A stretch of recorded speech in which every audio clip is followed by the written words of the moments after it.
Lonely CEO millionaire leaves his safe open to test his maid. What she did next. Did someone leave the strongbox unlocked? Claire murmured, her words barely audible as she froze in the entrance of the study room. The Ashworth house was quiet that morning, still covered in the gentle stillness of dawn.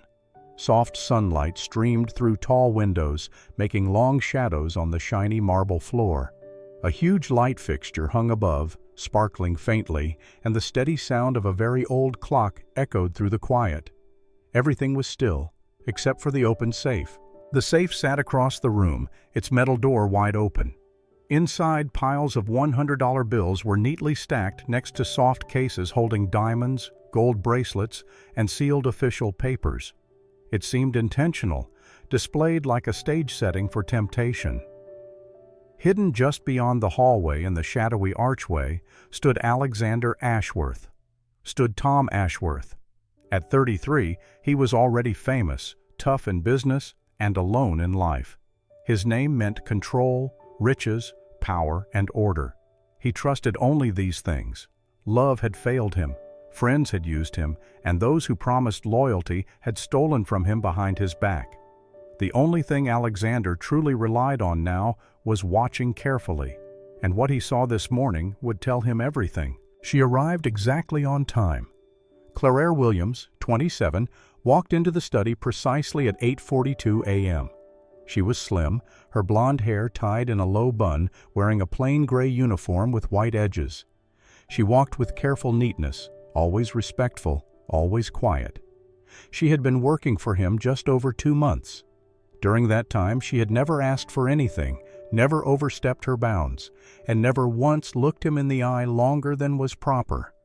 But something about her stayed in his mind, something about her quiet sadness, and how she seemed to carry an invisible burden, always with dignity.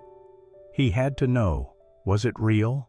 Claire stepped into the room, a cloth in hand, but stopped suddenly when she noticed the open safe. Her breath caught. Her eyes quickly looked towards the hallway. No one. Alexander's heart beat faster. She moved slowly, carefully. Her eyes stayed on the items inside, but not with greed, with confusion. Her hand gripped the dusting cloth slightly tighter. Then, without a word, she walked towards the safe, not to touch the money, but to gently wipe the edge of the door. She cleaned with slow, respectful movements, never disturbing the contents, never glancing over her shoulder. Alexander leaned closer, watching every single movement. Then, something happened he did not expect. Claire reached into the pocket of her apron and pulled out a small folded picture. She stared at it for a moment. Her expression softened. Pain crossed her face briefly, then disappeared behind the calmness again. She looked around once more to make sure she was alone, then quietly placed the photo on the edge of the safe, right next to the stacks of cash. She whispered something. Alexander struggled to hear, but could not understand the words. Her voice was barely more than a breath. Then gently she picked up the photo again, pressed her lips to it, and put it back in her pocket. She closed the safe door. No hesitation, no second look. The moment passed. Claire moved on, dusting the bookshelf, the desk, the armchair beside the fireplace, as if the open safe had never existed. Alexander remained still in the shadows, surprised. He had expected fear, or perhaps temptation, at the very least a hint of interest, but what he saw instead was something far more impressive. Self-control, grace, a sacred kind of respect that no amount of money could affect. For a long time after she left, he stood staring at the now closed safe. Then he walked to the center of the room and opened it himself. The money was untouched. The jewelry lay as he had left it, but he kept thinking about the photo, about the whisper, about the way she had treated the contents of the safe, not as a temptation, but as something not worthy of her concern. It was no longer about the test, it was about her. Alexander sat down in the leather chair behind the desk, his reflection faintly visible in the shiny surface.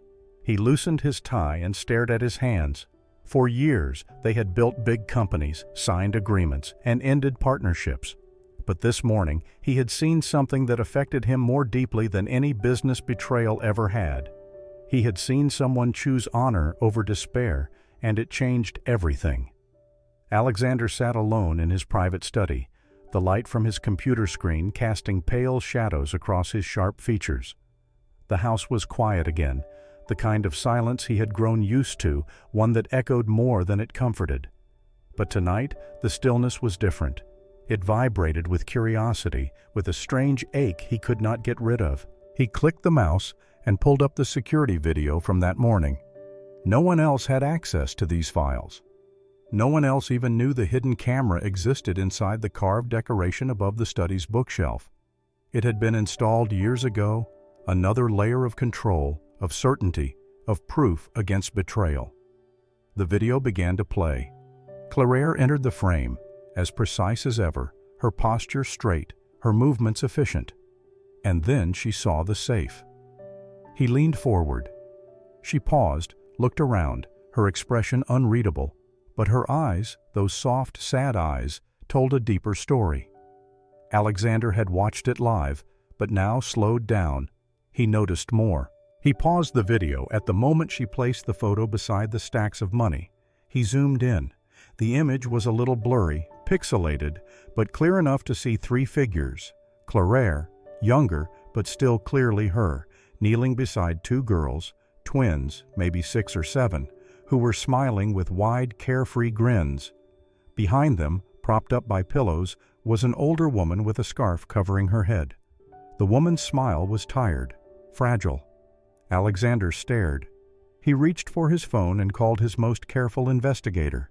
He gave a name, Claire Williams. "No public exposure," he said. "Just tell me who she is." The report came back in less than 2 days. Claire Elizabeth Williams, a former elementary school teacher, became a widow at 25. Her husband Daniel had died in a construction accident, leaving her with twin daughters, Lily and Grace. Her mother, Eleanor, was diagnosed with stage 4 lymphoma. Shortly after, Claire had left teaching and taken any job she could find. Cleaning houses, waitressing, overnight shifts at grocery stores to earn enough money to live. No criminal record, no lawsuits, no debts, just survival. Alexander read the report 3 times. Each word felt heavier than the last. He thought about how she moved through his house, silent, invisible, and yet very thorough. She never stayed in rooms she wasn't supposed to be in. She never interrupted. She never looked at him longer than necessary. But now, knowing what she carried, every glance of hers felt heavier, every quiet moment sacred. He remembered passing by the kitchen one morning and seeing Claire carefully threading a needle. He had paused, curious. She had been mending a torn sleeve on the cook's jacket. He remembered the day one of his expensive watches had fallen onto the garden path. It had rained that night. The next morning, the watch had appeared, clean, unbroken, placed neatly on his dresser. No note, no claim of credit. She had never mentioned it, and now he knew why. She was surviving, but not begging. She was struggling greatly, yet somehow still graceful, still dignified. That night, Alexander stood by his office window, the city lights stretching out endlessly beyond the glass. He stared into the distance, his mind no longer on business meetings or quarterly profits. He was thinking about a woman who never asked for help, and a photo placed beside millions of dollars as if it mattered more than anything else in the world. He did not feel sorry for her. He admired her, and for the first time in years, Alexander Ashworth felt something stirring, something that both scared and drew him. A need to understand, a need to step closer. The rain whispered steadily against the tall, arched windows of the Ashworth estate. It was the kind of cold, gray afternoon that seemed to slow time itself. Thunder rumbled faintly in the distance, and the scent of wet earth and distant lavender from the garden filled the air.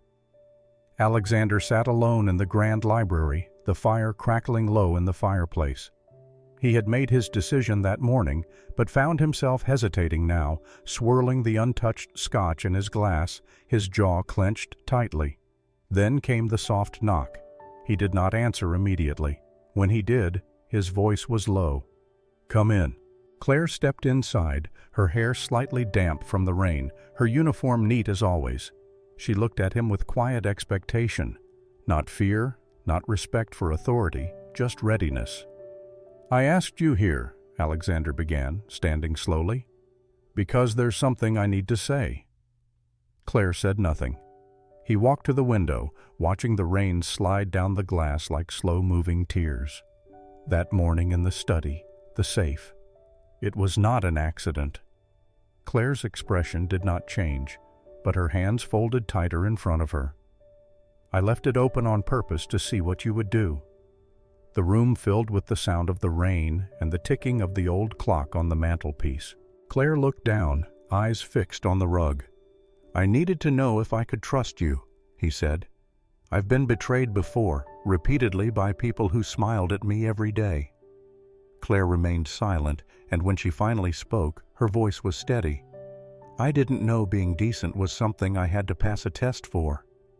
Alexander flinched, as if the words physically hit him. She met his gaze now, unwavering. "You don't know me, but I'm not your past."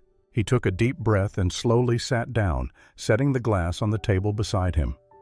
"My ex-wife left me after 5 years, took a lot of money and half my peace of mind. My most trusted assistant stole company money for over a year.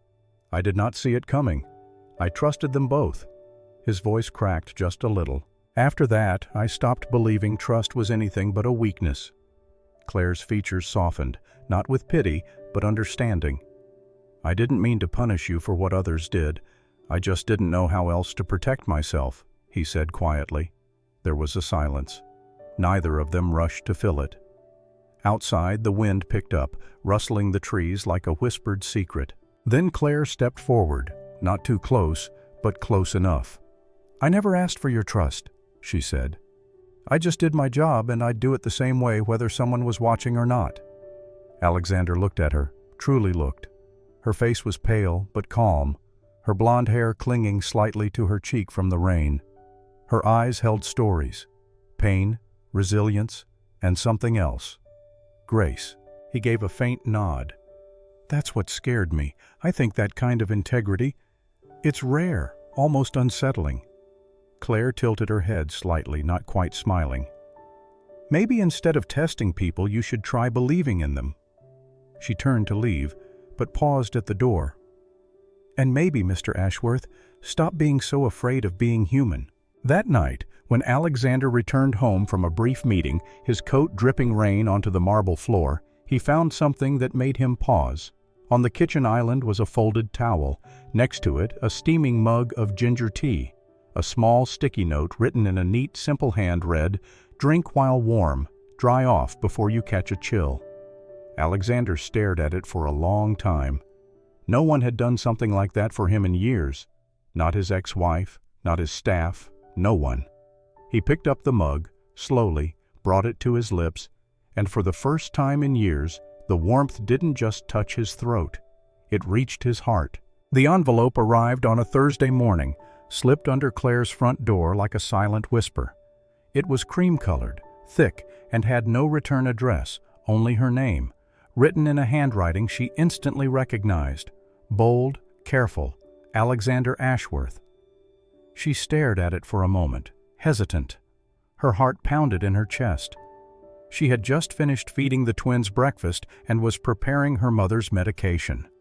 It was a busy morning like any other, but this envelope made her still. With careful fingers, she opened it. Inside there were no banknotes, no apology letter, no formal papers, just 3 pieces of paper.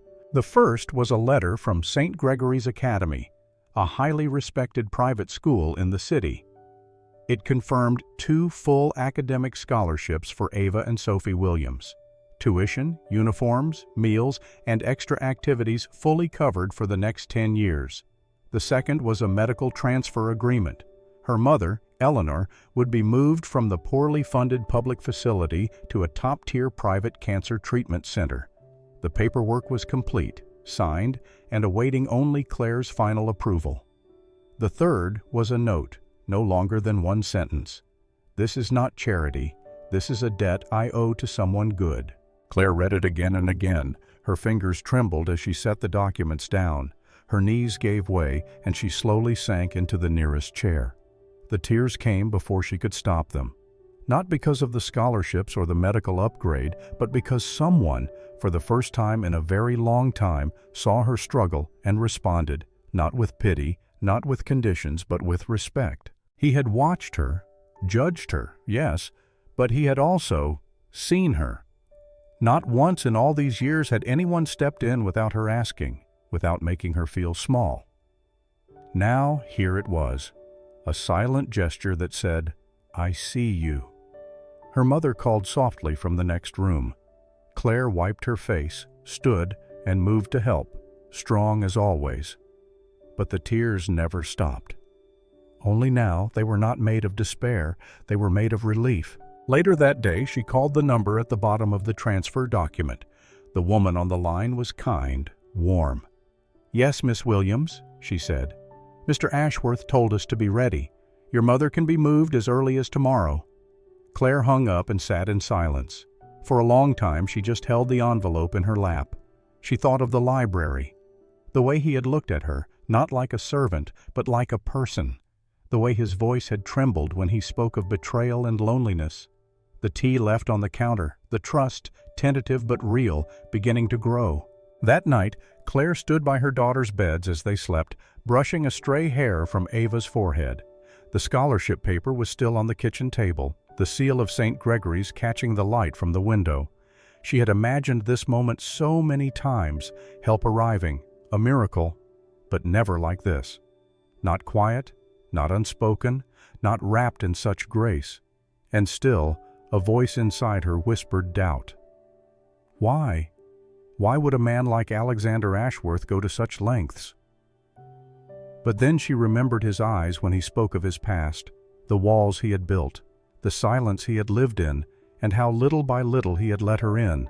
The next morning she walked into the Ashworth estate at exactly 7:02 a.m., as she always did. Her posture was straight, her uniform pressed, but her expression held something new, determination. She did not speak of the envelope, neither did he, but as she passed him in the hallway on the way to the kitchen, she paused just briefly and said, "Thank you for seeing me." Alexander nodded, his voice low. It was long overdue.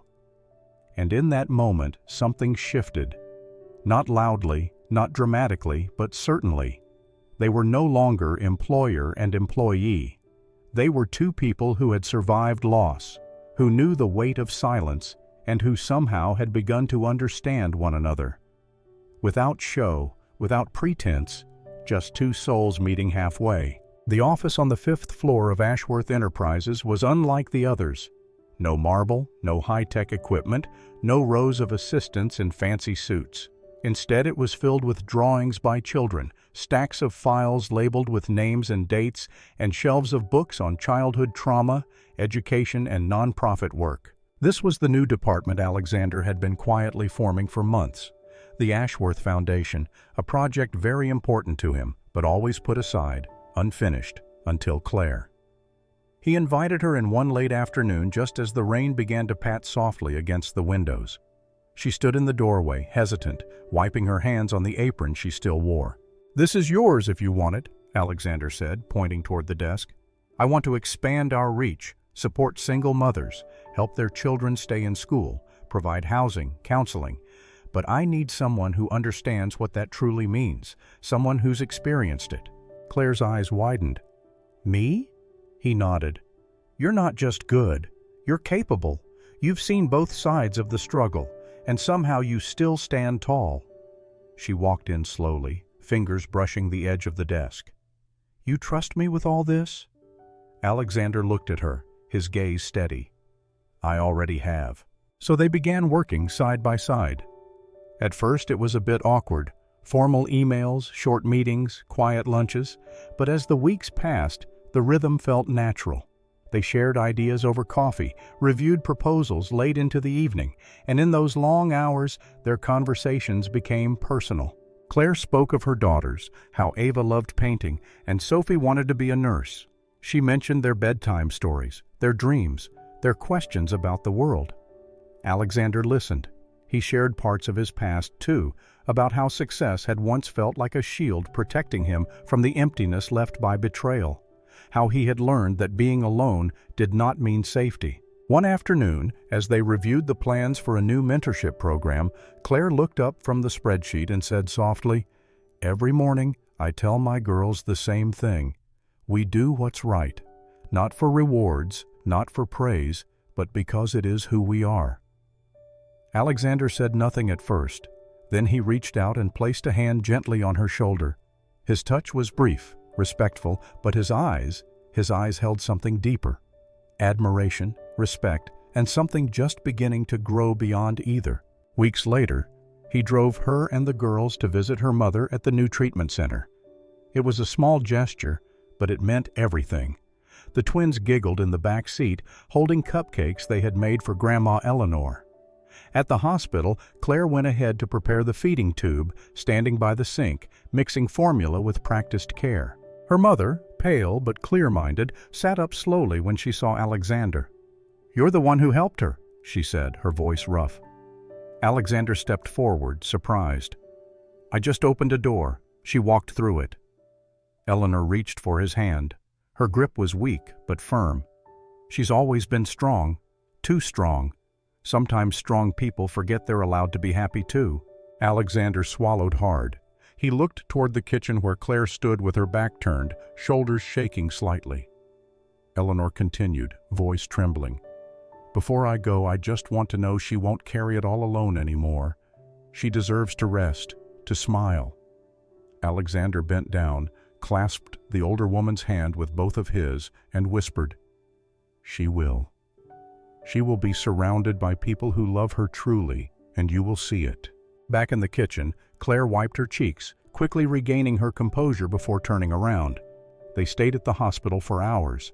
Claire read to her mother while the girls napped beside her. Alexander sat in the corner, watching the scene. 3 generations of strength and love. As he looked at Claire, bathed in the soft glow of the lamp, a thought settled in his chest like truth. He was no longer helping her. He was standing beside her. It began with a headline splashed across the front page of a shiny gossip magazine. "The Blonde Maid's Rise Inside the Billionaire's Fairy Tale Romance."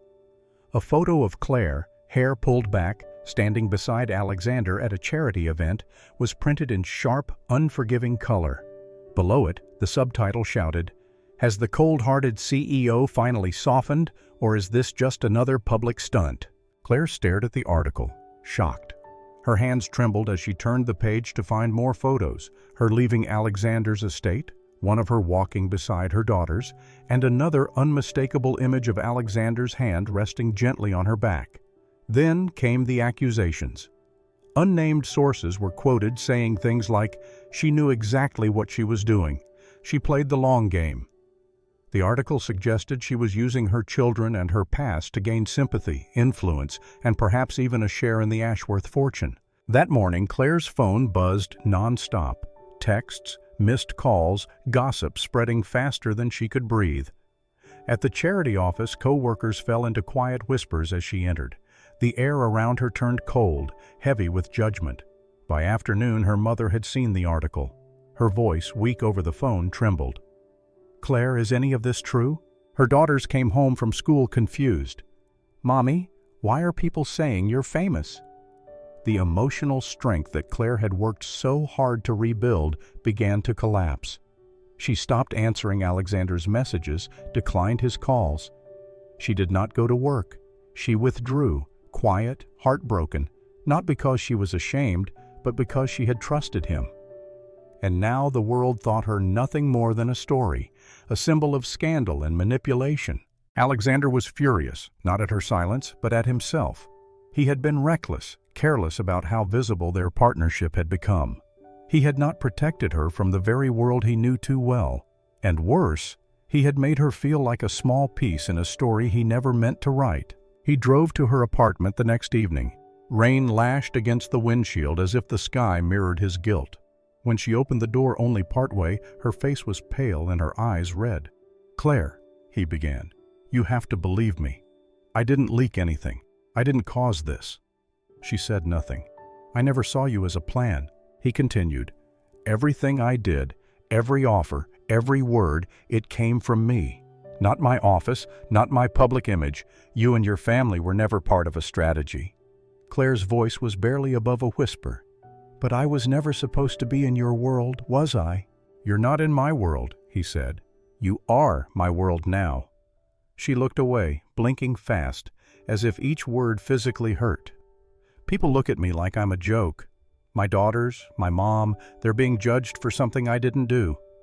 "I know," he said, "and I hate that I didn't stop it." The silence between them stretched. He reached forward, slow, tentative, like a man approaching a hurt bird. His hand brushed her cheek. For a moment, she leaned into it, but just as suddenly she pulled back. "Alexander, I can't do this right now." He nodded, his throat tight. He stepped back as she gently, silently closed the door. That night, Alexander sat alone in the room where he had once left a safe open. Now it was locked, but his heart felt just as exposed as it had been that day, watching her from the shadows. Except this time, he was not testing her. He was sorrowful. He wrote a letter. "Claire, you owe me nothing, but I owe you everything. My trust, my apology, my silence when you needed words, and my voice when you needed protection. I never intended to bring harm into your life. I only ever wanted to offer peace. I will not ask for forgiveness, but I will hope for your heart to heal. And if one day that heart ever opens again, I will be waiting with no expectations, only love." He folded the letter and slipped it under her door, then walked away. Inside, Claire stood still, the paper clutched to her chest, unread, but already heavy with meaning. For the first time since the storm began, she let herself cry, not from humiliation, but from the aching confusion of hope. The hospital corridor was cold, silent, except for the distant beeping of machines and the occasional soft sound of nurses' sneakers against the floor. The overhead lights buzzed faintly, casting a clean, bright glow over everything they touched.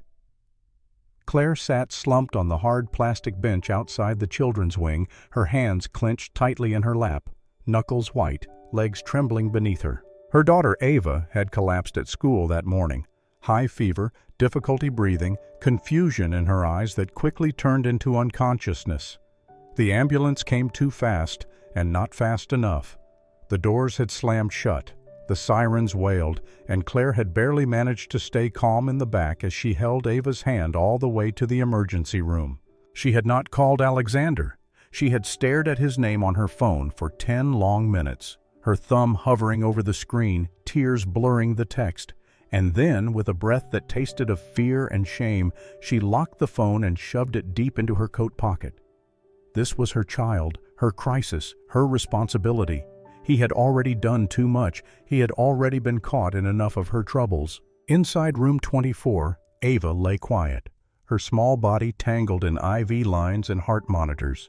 Every few minutes, she whimpered in her sleep. The doctors had said they were waiting on lab results, that it could be viral or bacterial or worse. Claire had nodded, but her mind was a whirlwind of numbers, medical bills, unanswered prayers. She had told the attending doctor she would find a way to pay for the specialized antibiotic therapy Ava might need. But the truth was, she had no way. Not this time. Then the door at the far end of the hall opened. Footsteps echoed, steady, firm, familiar. Claire looked up, and her breath caught mid-thought. Alexander. He stood tall in the doorway, his expression unreadable, but his presence undeniable. He did not speak immediately. He just walked toward her, each step filled with a quiet urgency that stripped her of every defense she had tried to build. Behind him walked a man in a white coat, sharp, precise, carrying a leather case. Claire recognized him from a photo in Alexander's study. Dr. Henry Madsen, his personal doctor, the one who had cared for Alexander's sister during her own long battle with leukemia. Claire stood, her voice caught in her throat. "How?" "I heard," Alexander said gently, his eyes fixed on hers. "Your neighbor called the estate. She said you left in a panic and didn't come back." Claire tried to speak, but all that came out was a choked breath. Her pride tried for one last stand, but her heart, tired and frightened, overruled it. Alexander turned to Dr. Madsen. "Room 204. Do what you need to do." The doctor nodded and entered the room without another word. Claire's composure broke. The tears came fast and without mercy. She did not try to hide them this time. Her knees buckled slightly, but before she could fall, Alexander was there. He wrapped his arms around her, firm, steady, unshakable, and held her close. She buried her face in his coat, the sobs shaking her entire body. "I didn't know what to do," she whispered, her voice muffled by emotion. "I wasn't afraid of the sickness. I was afraid of needing someone." Alexander lowered his chin to her hair, resting there, breathing in the moment. "You taught me what honesty looks like when no one's watching. Let me show you what staying looks like when it matters most." Claire pulled back slightly, enough to look up at him through tear-streaked eyelashes. "I don't want to be your project. I don't want to be rescued." "You are not," he said. "You are someone I choose to stand beside every step." A few minutes later, Dr. Madsen returned. "The infection is under control. We've started treatment. She'll be okay." Claire released a breath that had been trapped for hours. She rushed into the room, kissed Ava's warm forehead, and whispered promises of pancakes and cartoons when they got home. Alexander remained at the doorway, watching them, watching the pure, unshakable strength of love. And in that moment, he knew with absolute certainty he was not here because he felt responsible. He was here because he no longer knew how to be anywhere else. A year had passed, but the study remained unchanged. The chandelier still cast warm circles of light across the marble floor. The antique clock still ticked in its steady rhythm, and the safe, sleek, heavy, and silent stood exactly where it had that morning long ago. But this time, it was closed. Claire entered the room slowly, her hand in Alexander's. She wore a navy dress with her blonde hair loose over her shoulders. Her eyes scanned the familiar space, then landed on the safe, her eyebrows raised slightly. Alexander gave a small smile. "Do you remember what happened here?" She gave a gentle nod. "I do." He walked her toward the desk where a single drawer sat slightly open. The same drawer where he had once stored his most protected documents, the drawer he never let anyone touch. He took a breath and said, "That day, I opened this safe to test you. I thought I was being smart. I thought trust was something people had to earn or failed to." He stepped closer to the safe, then reached up and gently touched the steel surface. "But you did not just pass the test. You taught me what it meant to believe again." Claire listened in silence, her throat tightening. "I have kept this safe closed since," he continued, "because I finally understood that some things, like love and trust, should never be tested. They should be given." He turned to the drawer and pulled out a small velvet box. No grand gesture, no acting, just truth. Opening it revealed a simple ring. No very large diamonds, no designer brand, just a clean, elegant band with a delicate twist of silver and one small sapphire.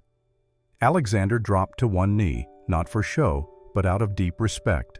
He looked up into her eyes and said softly, "Claire Williams, you are the only person who ever made me believe I could have something real, not because of what you gave me, but because of what you never took.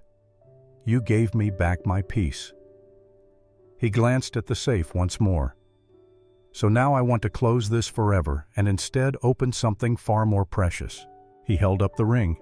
"Will you open your heart as you once opened your trust for me? Will you marry me?" Claire's lips parted, her breath caught in her chest. Tears blurred her vision. She nodded slowly, then firmly. "Yes," she whispered. "Yes, Alexander."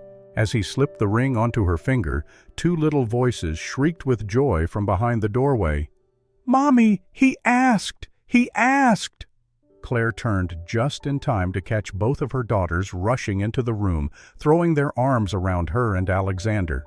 He laughed, holding them close, one on each side. Claire wiped her eyes, smiling through the tears, her heart incredibly full. The safe behind them stayed closed, but the room, once heavy with suspicion and loneliness, now echoed with laughter, love, and a new start.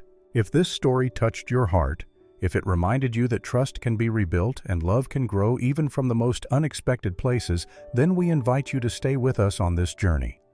At Soul-Stirring Stories, we bring you true and fictional tales created to move, inspire, and heal.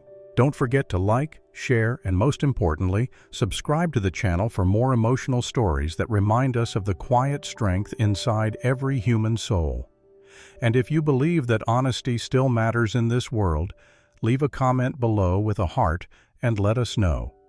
What would you do if no one was watching? We'll see you in the next story. Until then, keep your heart open.